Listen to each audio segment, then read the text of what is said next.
Listen, first look at what a John Summerall program is how it's gonna be run, how the team's gonna look, right? So there's gonna be a lot to unpack in regards to reacting to this game, but in regards to expectations going into this game, there's some things we want to keep an eye on. So Buster Faulkner, offense, number one. Yes, sir. It's gonna be different. Mm-hmm. I feel like with Billy's offense, it was more of like a checkbox. And what I mean by that, it was like, all right, we got Lagway in the back. He's gonna shift the tight ends. Once the tight end sets, he's gonna motion the receiver. All right. They're gonna freeze. They're gonna look to the sideline, get a different play. He's gonna send the running back out. Like, I just feel like there was a checklist to get accomplished before even getting the ball started. Right. Yep. And granted, I know Buster likes to move people around as well. But based on what you're hearing, what you've seen, or what you think, how's this Buster? What do you think this Buster's offense is going? How much different is it going to look from Billy's?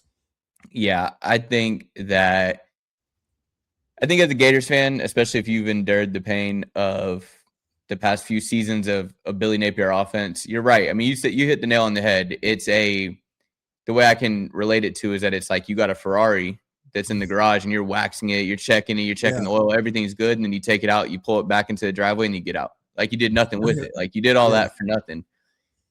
Buster Faulkner, on the other hand, he's going to take that thing and he's going to be flying around. I mean, as fast as that thing can go, pedal to the metal. I think you're going to see a lot of rotations, a lot of movements. I think you're going to be able to mix it up. He's going to be able to do what he wants to do. If he wants to go fast with tempo and moving, and he's going to do it. If he wants to slow it down, if that's what Coach Summerall asked him to do, he'll do that as well. But I think that you're going to see, especially with, like the weapons that are on this offense, he's got to be like a kid in a candy shop. So, yeah, I think it's going to be a 180 degree difference. I can't wait. Absolutely cannot wait. Yeah, it's going to be I'm so excited that sometimes I'm speechless, but you hear about like the weapons we got, right? Yeah. Receivers, running backs, and we don't just got weapons. We're deep. We're deep in the rotation when it comes to it, right?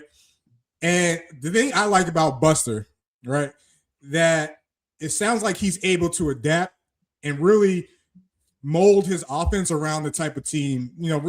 Summerall said a lot in regards to like how the offense will look. It's going to depend on personnel and obviously the type of team we play, but I'm excited to see what it's going to look like. And we know we're going to see 10 personnel, right? That's no shot at the tight ends, because Billy, 12, 13, 14, he loved having tight ends. And granted, that's his offense, okay? But we're going to get back to when we had like Percy Harvin and Chris Rainey and Demps and, all these guys on the field. We're going to get back to having speed on the field. Right. Yep. So that's what I'm excited to see when it comes to it. And obviously, we're not questioning the receivers or the running backs, right? Do you have any questions in regards to the O-line at all? I'm gonna get into quarterback, but in regards to the O-line, like, are you concerned, or what are you looking to see this weekend? Well, my thing with the O-line is, number one, I trust Troutline. That's the biggest thing. I think the guys that he brought in, you got a bunch of fans that are questioning who he brought in. I'm like, this dude is who he is for a reason. He knows what he's bringing in. I'm nervous about depth. I'm very nervous about depth there.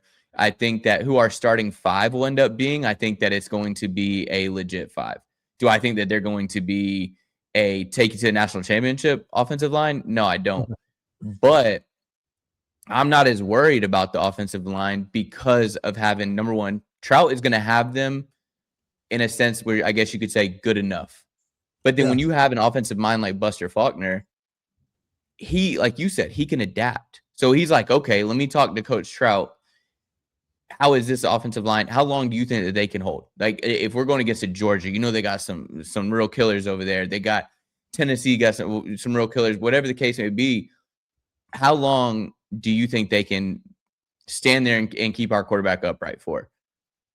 With that, I think the connection with the two and being able to communicate, I'm not stressing, honestly, the O-line as much. Now, if the going gets tough, now I'm getting a little nervous, but overall, I'm not that worried about it. No, I hear you. You mentioned Georgia. I got one of my good friends in the chat who's a Georgia fan. He thinks we should have some more some red and black on the screen. I think Buster's enough. I think Buster's enough. Yeah, So I think that can't happen. That can't happen. no, absolutely. And listening to Buster, he sounds like he's a no nonsense type of guy. Like he even made the comment like shouldn't be able to block a guy on the line shouldn't be like an excuse or something along the lines of that. So I think as long as you said, I think as long as we're good enough, we got the weapons that'll take it. Right? We got the weapons that'll take it. Obviously, Eric Singleton, right? Yep. Bailey Stockton, Vernon, Dallas if he gets healthy. But what people don't realize is that we still got some other guys in the chamber that could come and do that as well too. What are your thoughts on some of the other guys that may get into the rotation, or we may not even see in the starting lineup, but they could still pop a play? Yeah. So honestly, it's like it's kind of a crazy wealth that we have at wide receiver. Like I feel like we went from last year where we had some receivers to now I'm like one of the top 4 receivers last year is now so far back in the depth chart that we don't even speak about him in Abrams. But I think Davion Gross. You forget about Abrams too. Davion Gross is one that no one even like. He's not talked about enough right now just because of what we have in front of him. Yeah. Marquez Daniel. I mean, you look at him in the practice clips, the spring clips. I'm like, that's a grown man. That is not a freshman. There's no way. Check his birth certificate. He's got to be at least 30. But those two right there, just being as far back as they are in the depth chart, they're young bucks. They're gonna learn behind these guys. But I still think they're gonna get some burn. They're gonna get some play time. I think that you might see Davion Gross punt return, maybe. Yeah, I'd love to see it. But yeah, those two right there, honestly, are who I'm looking the most forward to at this spring game. Yeah, the others, we know what they do. We know what they're bringing. But those two, man, oh man. Yeah, and it's almost like can we?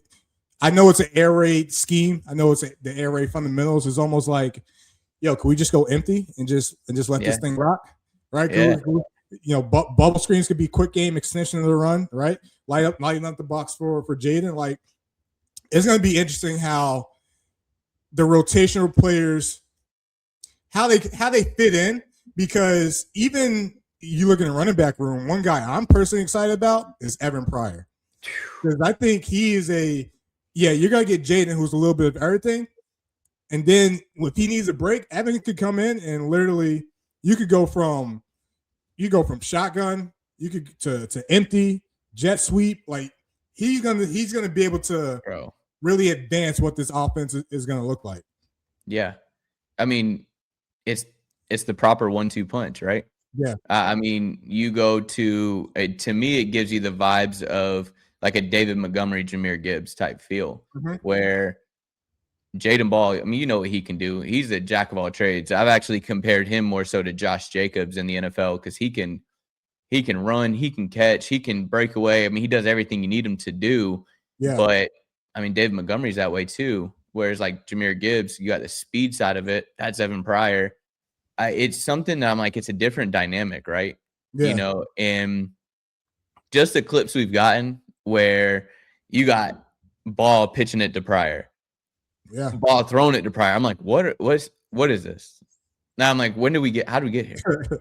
Right. And the depth at running back too is insane. Duke Clark is another one that's not even spoke about. Like, I'm like, you have so many running backs in that room that it's just, I mean, we really do. We're spoiled right now. Yeah. To the point we don't even know it.